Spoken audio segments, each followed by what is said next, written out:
Regroupés dans le hall de la RTS au Triangle Sud, les travailleurs se sont fortement mobilisés pour écouter l'adresse du nouveau directeur général.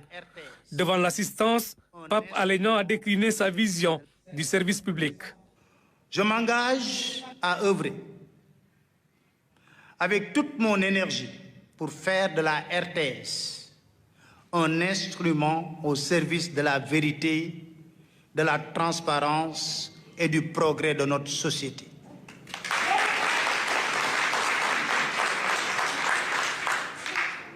Mesdames, Messieurs les employés et désormais collaborateurs de la RTS, merci pour la qualité de votre accueil. Chers invités, merci pour votre présence sympathique. Je parle de tonton Alassane qui est là. Le successeur de Racine Talla dut mesurer l'ampleur de la mission, une mission qu'il compte remplir avec une démarche inclusive et participative. Nous comptons travailler pour l'intérêt du public, en parfaite connaissance de ce qui nous incombe comme charge professionnelle, tant sur le plan légal que réglementaire. On ne réinvente pas la roue, dit-on très souvent, n'est-ce pas? Mais on peut toujours, je dis on peut toujours, la remettre à la bonne place si nécessaire. Lorsque ces missions sont connues et bien assimilées, que le bilan de la situation de la maison est fait pour savoir sur quelle base partir, sur quel levier appuyer, il restera juste à chacun et chacune d'effectuer le travail comme il sait le faire de son mieux. Avant de décider ici à la RTS, il faut écouter. Il faut écouter. Laisser s'exprimer les sensibilités diverses, favoriser l'esprit de groupe et rester solidaire.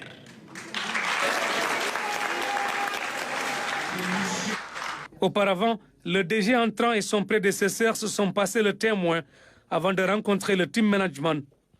Moment saisi par Racine Talla pour revenir sur les avancées notées sous son magistère. La RTS n'avait que 2 à 3 mamelles. La première, c'était le financement sur le budget, la LFI. La deuxième, c'était la redevance Sénélec. Et la troisième, c'était les recettes commerciales.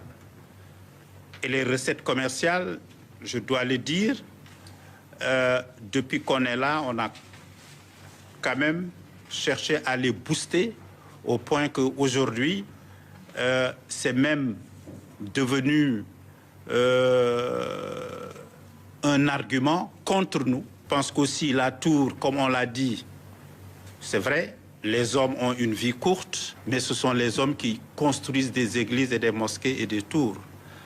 Et ce qui se fait également de mieux dans l'audiovisuel aujourd'hui en Afrique, je pense que le Sénégal devrait en être la plaque tournante. Et je pense que c'est ça l'ambition également qu'on avait au moment de mettre en place cette tour.